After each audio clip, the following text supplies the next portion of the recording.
Some show up at Keeneland just to be beautiful, some for the burgoo. Me, it's because the best handicapping challenge on God's green earth is right here in Kentucky. Star horses come from Florida, California, and New York, Arkansas, and Louisiana, all to what undoubtedly is the greatest horse racing melting pot in America. Into the stretch at Keeneland, and Flight Line just moves right by. Life is good. Win here and you've done something. Love what you do and you'll never work a day in your life. That's Keeneland. Now, let's get handicapping. And a very good Saturday evening, everybody. Welcome into the Keeneland Look Ahead. I'm Jeremy Plonk from Horse Player Now. On behalf of Keeneland, we're looking ahead to the Sunday, April 23rd card. This will be the 12th of 15 race days at Keeneland for the 2023 spring meet. After Sunday, then we've got a couple-day break and come back with the final 3 days of the meet on Wednesday, Thursday, and Friday before racing in Kentucky shift the Churchill Downs and we all get whooped up towards the Kentucky Derby. So we've got 9 race card, I should say, coming up on Sunday. Review a little bit of what happened today. We'll also look ahead to the Sunday card race by race, give you the big picture of how we see the card shaping up. We'll give you the handicapper selectors box from Keeneland.com. Be sure to go check that out, download it, and print out or keep on your device there. Get handicapping help from Scott Hazelton, Tom Leach, Gabby Gaudette, Kim Nelson, and myself. Free at Keeneland.com in the handicappers consensus box each and every race day. Everybody's up and set for Sunday, so we'll get handicapping in just a few minutes. Let's review what happened on the Saturday card if you caught the action today. Upsets in the stakes races. The Ben Ally, it was rattle and roll for Kenny McPeak. Now a stakes winner at age 2, 3, and 4. At 2, he won the Breeders' Futurity here at Keeneland. At 3, he won Remington Park's Oklahoma Derby. And that was a 4-year-old. He won the Ben Ally. So impressive performance today from Brian Hernandez aboard Rattle and Roll. Brian had 3 winners on the card. What a day for him. Good day for Brian Hernandez. Another good day today for trainer Brendan Walsh. He's had an excellent meet. I believe 6 wins now at the meet for Walsh. His horse Verstappen won the Elkhorn in surprising fashion. Verstappen had never won on the turf before, had never won in a stakes race, just the second career stakes race, beating a salty group of older veterans, Channel Maker and all those horses, Value Engineering. But it was Verstappen, the horse who's kind of risen from the allowance ranks up into the lower stakes, and now a graded stakes winner in the second career stakes try. And again, the first win on turf for Verstappen comes in the Elkhorn today. Congratulations, 16-1 for that son of Warfront. Good meet for Warfront as the sire. That's the 3rd turf winner sired by Warfront on the grass so far this meet. Had 2 maidens prior and now the stakes winner. So congrats to Verstappen. Congrats to Brian Hernandez and Rattle and Roll. Part of a 2-win day for Kenny McPeak in the trainers ranks as well. So hats off to Kenny for a good day. And how about Raylu Gutierrez? 12-1 winner in the finale, helped carry the pick 6. Gutierrez with 2 winners on the card. That causes the pick 6 carryover, just a 1-day carryover, but $135,000, a lot bet into the pick 6 today. Of course, we had the big $4-point-something million pool on Friday, but they came back and bet the pick 6 again today with no carryover at all. Nobody hit it, so $135,000 carryover going into the Sunday card. No stakes races, a 9-race card. You think, well, this kind of looks like it's just kind of, humdrum, but now you throw $135,000 pick 6 carryover into it, and things are getting saucy in races 4 through 9 coming up on Sunday. So let's take a look at the big picture and see how this card does line up for the Sunday program. First post 1 o'clock, as always. Pick 5 starts in the opener. Early pick 4 will start in race number 2. That pick 6 with $135,000 carryover gets underway in race number 4. Race number 5 is going to be a swing race, part of the early pick 5, part of the late pick 5. Key race in your handicapping, perhaps. Also, the Keeneland Turf pick 3 starts there in the 5th race. 6th race will kick off the late pick 4. Then the turf pick 3 wraps in the 7th and 9th. Again, no stakes races on this card on Sunday. Our key plays seem to just fall in the back half of the card. Races 6, 7, and 9. We'll talk about each, why we like them as we get to those individual races. But you look at races 6 through 9 being the late pick 4, and we've got some of our key plays coming up in 6, 7, 9. You can see my interest on this card is probably going to lean towards playing the late pick 4. And that's really the reason why we do the big picture for you each night, because where do your plays come when you do your advanced handicapping? Where do they fall? Are they coincidentally next to each other for rolling daily doubles? Are they in the same clump of 3 or 4 races that could get you into a pick 4? That's what you want to do when you strategize, so that you're not getting to like, okay, race 5's over. Now race 6 is coming up. It's 28 minutes to post, and I'm trying to figure out what to do with not only this race, but maybe a horse that I like 2-3 races down the line. Prepare ahead. This is what this show's all about. That's why we do the look ahead.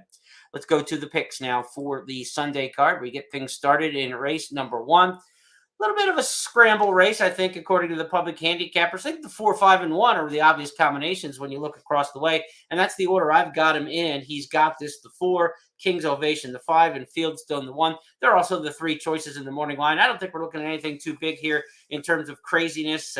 These claiming races have been pretty straightforward. Mile and a 16th. This is one of those dual condition claimers where you could be a 3-year-old or non-winners of 3 lifetime. These races have been very formful.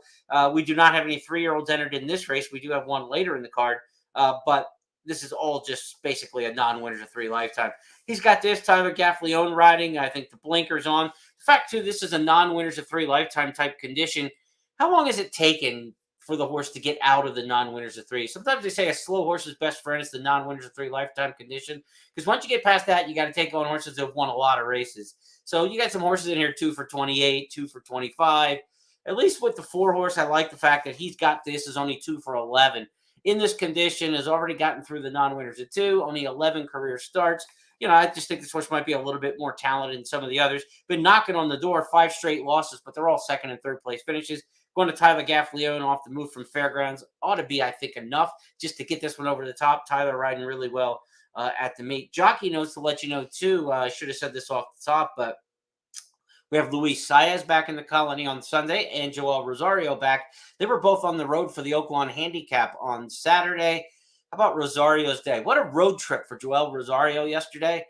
3 stakes wins at Oaklawn Park. He won 1 by a length, 1 by a head, and another by a head. In true breathtaking, hold your breath, Joel Rosario fashion, 3 stakes wins by a combined margin of a length and a quarter. Congrats. Proxy won the Oaklawn Handicap under Joel Rosario. No luck on the road trip for Luis Saez. He'll be back at it, though. Both those jockeys are on the card here on Sunday at Keeneland. Neither one riding the first race, but they have mounts throughout the card. Let's take a look at the other handicappers across the box here. Quick King's Ovation, the even money morning line favorites. Probably the speed of the race. I don't think he's got this going to be very far off of it, especially with the blinkers. 4 and 5 both go to the front here, and I think it kind of comes down to those two. Fieldstone a little bit more from off the pace, but I think if you're betting multi-race bets, 4 and 5 here. These two look like the 2 top horses. One of them should survive on the front end. Speed was back to being very, very, very good on the main track again on Saturday. After a couple closers, one on Friday, you thought maybe there's some hope for coming from behinders.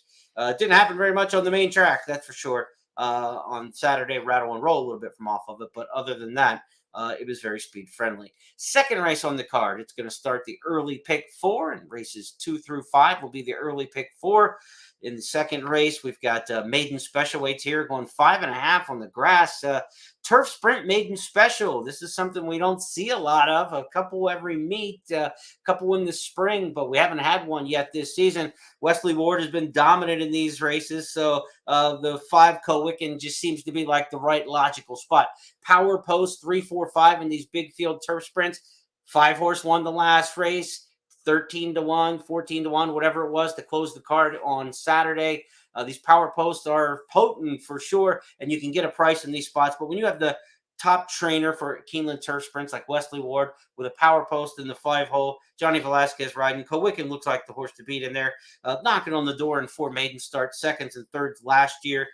Travels the course with him, or with her. I don't think she'll have any trouble with the footing. She ran well at Churchill, Belmont, and Saratoga last year, so she should handle just about anything. Cowicken, the horse to beat, obviously. I think the price plays a little bit with Heartful Hope, the 8 horse in here. Vicky Oliver sends this one out.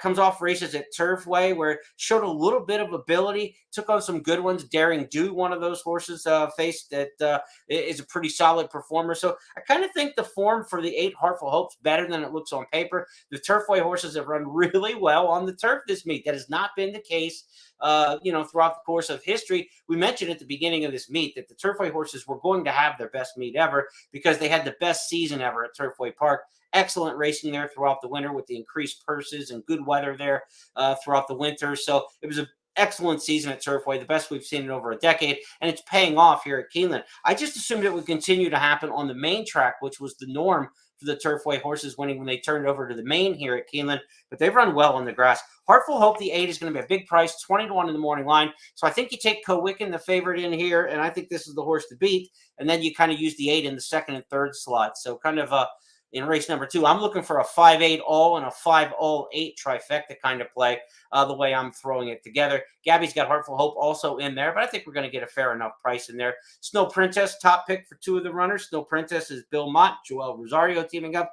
Again, Rosario, congrats on the big 3 stakes win day at Oaklawn. Back at it here at Keeneland. Secret Money, the 12, also one to keep in your considerations there. Wide draws, but wide draws win these turf sprints too. It's not that big of a disadvantage. Better than being stuck down in the 1-2 hole, I think. Secret Money with Irad Ortiz for Brendan Walsh. Walsh with the stakes win today in the Elkhorn at Keeneland, and he's had an excellent meet. 6 wins on the meet for Brendan Walsh. So certainly the 5, 8, 11, 12, those are the 4 that we're considering. But I think the 5, the way I would play the race is the single, the 5, and then I'm going to try to get the 8 in the exotics underneath. Third race up next, and third race on the card. I've got one in here I like a little bit, but not one of my absolute key plays of the day. But I like the filly in here, Honorific. Honorific, the 8. She goes back to the sprint ranks here and back to the 7 furlong ranks after a 6 furlong race last out at Mahoning Valley. I thought the race in Mahoning wasn't, great, but it was a decent effort for 6 furlongs, which is too short for her.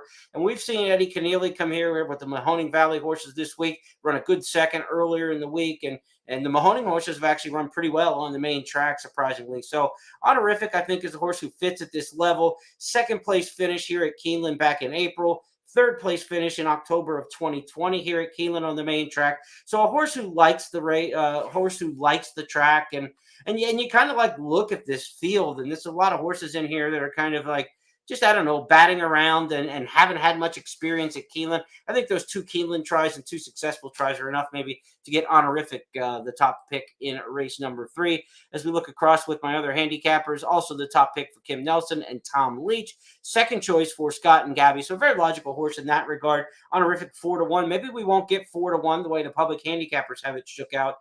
We might see the price drop on that one a little bit. Treasure of War's the morning line favorite at 5-2, but none of the handicappers taking that one on top off a big class drop. Cherie DeVoe had a nice winner today. Boy, did she have a nice winner. Aunt Betty, I think the horse's name was, something like that. Aunt something. It wasn't Aunt B from Andy Griffith. I think it was Aunt Betty. What a just tremendous performance. Ran off the screen, 109-3. Cherie DeVoe had that one ready to go today. So Treasure of War, Gaffleone, aboard for DeVoe. The 4 is the morning line favorite in the second. I think this is a race you want to get a little bit of coverage. King Lady would not be a big surprise either. Probably 2-3 deep in this race would suffice. We're only looking at a field of 8, so you don't want to use too many of your bullets playing the multi-race wagers. Let's move next to race number 4 on the card, and this is going to start the pick 6, carryover pick 6 here.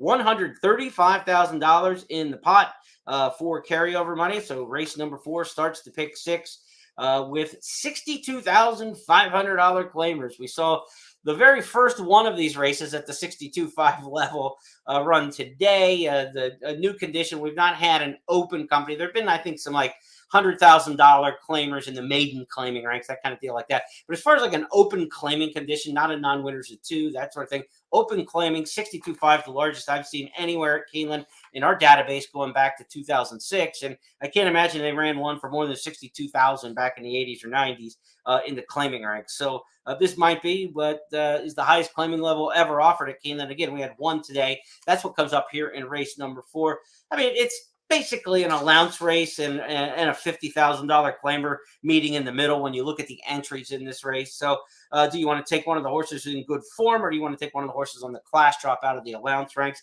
I prefer the good form. Number 6, Mobster Gun's my top pick in here. 2 starts at Keeneland, a win in a second. So potential horse for course in here. Mobster Gun, the 6. Number 1 background is going to be tough in here. This horse has got a lot of speed. And you talk about classy running lines. This horse coming out of races at Oaklawn, but Silver Prospector, Folsom, Caddo River, Market Analysis, Hollis. This horse is taking on some really good horses in the Midwest. This is an easier spot for sure for background. And their speed down to the inside. That's always good going a mile and 16th here. Short stretch finish line in play, short run to the first turn. So background should get a really good trip on a Julian Leparoux. I think the 1 goes out all the way. The 6, Mobster Gun, tries to run him down. If the speed just isn't coming back in the first couple races on the card, we do have one turf race, but you'll get to see 2 dirt races before this one. If the speed's not coming back at all, background probably wins the race. If you've got a chance to punch past somebody, then the 6 Mobster Gun, I think, is the one in here. I know it's a long layoff. Not too concerned with that, though. These trainers nowadays get horses to run off the layoff. It's just part of the program. They don't need a race to get back into fitness. The 2 Order and Law, the 9-5 morning line favorite. Not a lot of early speed with this one. Coming from Southern California, so it might be a little faster than the running line suggests. You hear that term California speed sometimes. I don't think Order and Law is going to be near the front in here, but this horse could stay closer than the 6-7 lengths behind that he fell last time at Santa Anita's. Got a much better chance of being successful that way. The 2 Order of Law consideration. As you look, that's Tom Leach's top pick in here. Uninvited guest, also a top pick for Kim Nelson. So 4 different horses get the tab here as a potential top pick. It's a short field of 6. Again, you don't want to use too many horses if you're playing the multi-race wagers. For me, I would go 6 and 1 and just try to get through with that. I know background's going to be the speed. Mobster Gun's the horse from a little bit off the pace. And I'll try to beat Order and Law, thinking that one might be too far back. Although it's been a good meet for the Californians. You know, we've seen Phil D'Amato and Bob Hess, the trainer here, have some success bringing horses in from California at the current meet. Let's go next to race number 5, and the Keeneland Turf Pick 3 is going to start here, as well as the swing leg and the early pick 5 and the late pick 5. You see the pick 5 in the opener runs through races 1 through 5, and then the late pick 5 will be 5 through 9. So if you have a good handicapping opinion in race number 5, you'll try to press it if you can. I have a pick in here who's been off a year plus, and I like her a little bit, but not a lot. I just think there's other options in this race. So I'd love to be more solidified in a swing race like this. But unfortunately for me, this is a race that I think you need to go 4 deep in. Let's see what the other contenders are according to the public handicappers here in race number 5. I've got the 6 Lilac Girl. I'm the only one. I'm on the island there. Kim Nelson also has Lilac Girl 3rd. The 1 Fast and Flirty's not in my top 3, but is right there on the cusp at the 4th option. Brendan Walsh, Tyler Gaffleone, they've teamed up. They've been really good. I think the horse can show speed from the inside on the stretch out and the blinkers on. I think you got to use the 1. So 6, 12, 11, and 1 are all horses I would want to have on my tickets. And that doesn't even get you the 10 in there. Ticalera. And Ticalera is a horse who's, got some speed as well from Gulfstream. Mike Match, Joel Rosario teaming up all since December. This horse, I think, might get caught up in the pace a little bit. The 2 For the Flag has a lot of early speed on the grass. The 5 Do You Love Me has a lot of speed in here. So I'm thinking that the 10 might get hooked in a speed duel. The outside horse, Lakota Spirit's probably going to have to use a little bit more speed from the wide draw. So I took a stand against the 10, thinking this horse will back up. Conservative trainer like Matt, I'd rather see a guy like him get a race into a horse. He's not one who's going to have a horse necessarily cranked up off the layoff to run big. So I'm going to toss the 10, but I still got to go 4 deep, throwing out the 3-1 morning line favorite. So I will go 6, 12, 11, and 1 in race number 5, the swing leg of the pick 5s. And the first leg of the Keeneland Turf Pick 3, unfortunately, it's 4 deep in that $3 wager for me to have any confidence of advancing. Now we start to get to some of the races that I like a little bit more. Race number 6, that is, and that's a maiden claiming race going 7 furlongs, where Ian Wilkes has been good to us all meet. One of the few things we've been right about is his horses running strong, and they continue to do so. He's got one in here named Melano, the 10, who's 8-1 in the morning line by Into Mischief, the top dirt sire here at Keeneland. And I love to see those Into Mischiefs and Distorted Humors and sires like that in these 6.5, 7 furlong extended sprints. I think Melano is going to run big over this racetrack. I'm going to throw out the last race on the turf. We're just going to treat this horse almost like a first-time starter. Blinkers on. Julian Leperoux should get a great trip from the outside. Pedigree, hot barn, blinkers on, almost like a first-time starter, but there is a little foundation underneath. I'm just hoping that those 2 poor performances down at Gulfstream are eradicated once we get here to the main track, and with the big drop in class from the maiden specials on the dirt and turf to a maiden claimer on the dirt. This is a big drop in class for Melano. So I'm with the 10 in here, race number 6, and we got an 8-1 morning line offering on Melano. Nobody else has Melano picked on top. Tom Leach has him second. So I think we could hold that 8-1 price. Doesn't look like one that's going to get hammered at the windows.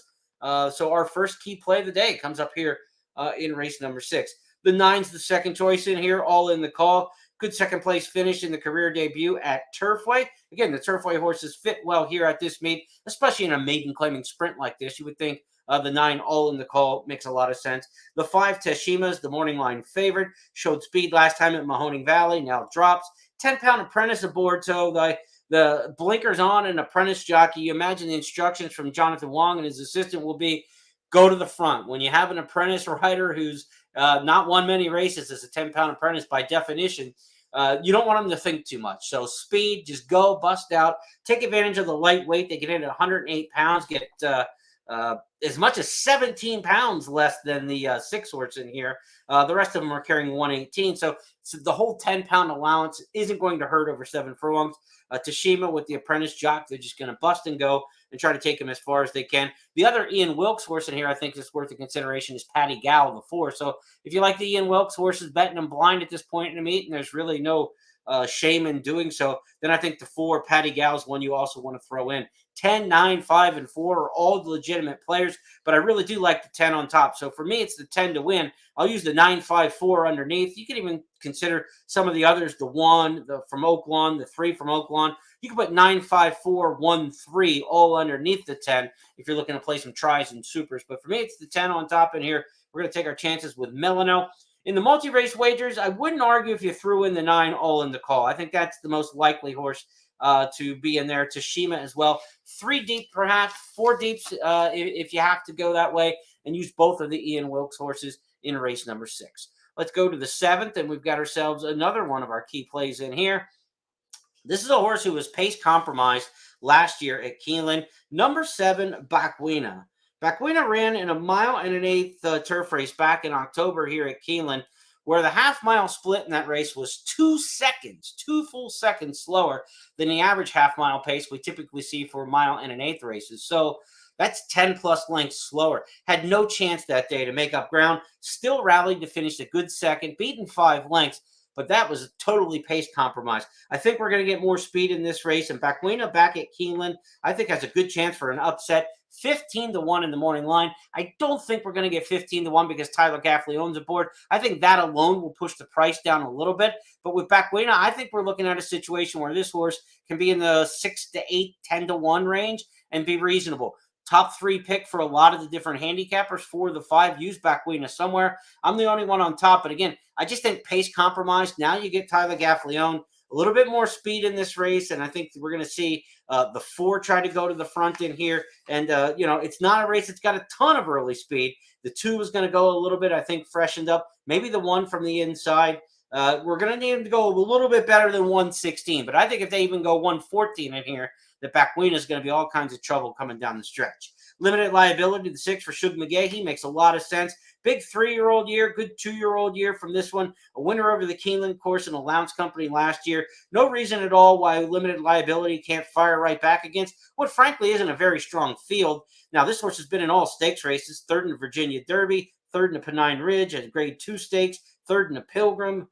But they were all against the same age. This will be the first time that limited liability is taking on older horses. So while it looks like a drastic drop in class going from, graded stakes races last year off the layoff into this allowance spot, those were all 3-year-olds that were running against last year. So it is still a class drop because this potential field doesn't look like a strong allowance field. So limited liability is going to be tough in here, but I love Bakwina. So 7-6 the way I'm doing it, and I'm not messing around with a whole lot else. In race number 7. We're going to get the 7 in here in the win play. We're going to get an exacta box with the 7 and the 6, and we'll go 2 deep in the multi-race wagers. Certainly want to look towards some favorites in the next race. It looks like a 2-horse race on paper. So if you like the 7 Bakwina, you might get a nice daily double price, 7-5, 7-2 from races 7 and 8. Try to get a little bit more of that value because in the 8th race coming up, this allowance race is just a field of 5, and it absolutely almost can't be anything than the top 2 horses the way it looks on paper. Scotland, top choice for most of the handicappers. King's Glory, the second choice for most of the handicappers. Tom's the only one who's got it switched around the other way. Scotland, an impressive rallying debut winner down at Gulfstream Park, won 7 furlongs. The question here, and that was a very good race and a fast time, everything to like there. But if the track just will not be kind to a closer at all. Then the lone speed in this race is number 2, King's Glory. So the pace advantage for sure is with the 2. Joel Rosario rides the 2, King's Glory for Steve Asmussen. They're going to the front. This is a $575,000 Speightstown who won last time out, first off the layoff from Saratoga. King's Glory is going to be on the lead. Scotland's going to try to come and get him. Scotland can't get as far back as he did down at Gulfstream and probably be successful. So you got to think that Irad Ortiz is probably going to put Scotland second coming out of the gate if they can. Sit right off of King's Glory, and it becomes a sprint to the wire. The closers have struggled to win these kind of races. Those 2-horse races, they seem to turn to the top of the stretch, and where you expect the outside horse to just kind of cruise up and go on by, they're not. They're kind of hanging at the top of the stretch, and the inside horse is pulling away. That's been the case, anecdotally at least, as I've watched the races throughout the course of this meet. Many, many times it's the horse on the inside and the speed who's rebuffing the speed, the closing horse on the outside. So I think you've got to watch out for the 2, just taking his field wire to wire. King's Glory. Scotland is going to be a very heavy favorite, but King's Glory is going to be short price too. They're 3-5 and 8-5 in the morning line, and they're going to be something like that on the tote board. Both are going to be sub 2-1. Not a great race, intra-race, so you got to look at daily doubles. Do I have something from the 8th to the 9th, or do I have something from the 7th into the 8th? That's how you want to look at this race, because you've got an either or. You only have 2 real options. So that we have back win of the big price horse 15-1 in the morning line in race 7. That sets me up for daily doubles, races 7 into race 8. And then, of course, we've got a horse we like here in the 9th race as we go to our final key plays of the day that we want to try to get to in a daily double. So we'll take the 2-5 in the 8th and try to get to our horse in this race that we have on top, and that is number 12, Rosie's Tomorrow, a benefactor of a debut builder. This horse ran 7.5 furlongs on the turf first time out at Gulfstream Park. That's a 2-turn race at Gulfstream, going 7.5 furlongs. That's not an easy spot at all. And so Rosie's Tomorrow debuted in a tough spot, should really be built up from that now. Second start for Mike Maker. I think Tyler Gaffleone taking the mount here. It's an outside draw that makes things tough, but I think this horse is going to improve vastly off the career debut. So Rosie's Tomorrow is my final best bet of the day, so it'll come in the last race. We're going to try to get there through some daily doubles, 5, 12, and 2, 12. We're going to try to get this 12-horse home in the last race. I'll let you know, too, in the 9th race, there's a $10,000 carryover in the Super High Five. Nobody hit it today. So if you like to play the Super High Five, not my kind of wager, but something that you certainly have to take under consideration if you like to play those. The carryover will be in play there, $10,000. I've got it 12-4-2 in the finale. Also want to keep an eye on the 13 Tactical Joke if that one draws in for Wesley Ward. Pretty good debut there. Ward Turf Miler with Irad Ortiz. You'd certainly consider the 13 if they draw in. Kim's got that runner in second. I would have to say that I would go probably 4th choice with the 13 if they come in, but certainly a horse to consider if you're playing multi-race wagers. Freitas Red is a horse dropping in class out of an allowance race back against the Maidens. Should fit okay for Kenny McPeak here. First time Lasix, first time off the bench. Number 2, After 8 is an interesting price play, and Gabby's got this one on top, as does Tom. So keep an eye on this one. Arnaud Delacour sent this horse out at Delaware last October. A decent debut at 4-5 is expected to do a little more than he did, or she did that day. She's an Into Mischief out of a Blame mare. Should like the 2 turns here. The turf mile ought to fit. And what we saw from Arnaud Delacour when he had Shea Pierre win on opening weekend, or it was the second week in the Maker's Mile, the second Friday of the meet, was just phenomenal. So big turf mile win, the biggest turf mile win by far of the meet for trainer Arnaud Delacour. He'll try to do it again here. This is not Shea Pierre on paper, but same connection, same barn, bringing one back in a turf mile after 8-2. One to consider in the nightcap. So that's going to wrap up our handicapping on this 9-race program for Sunday, the 23rd of April. It'll be day 12 of the meet. Hope you're doing well. I hope you have a great night. We will be back on Tuesday to preview the Wednesday card. Again, 3-day race week, closing weekend here at Keeneland, Wednesday, Thursday, and Friday. So that's going to wrap up the Keeneland Look Ahead for our 3rd week of racing. Good luck tomorrow. Today at Keeneland hits the air at 11:30 a.m. Eastern with Scott and Gabby to preview the card. Expecting good weather, cooler temperatures, but we should have fast track, good turf, maybe firm turf, but it'll be on the good side, I would have to think. Fast track, good turf. Temps chilly in the 50s to 60 degrees tomorrow for the Sunday card. We'll talk to you Tuesday night. Good luck, everybody.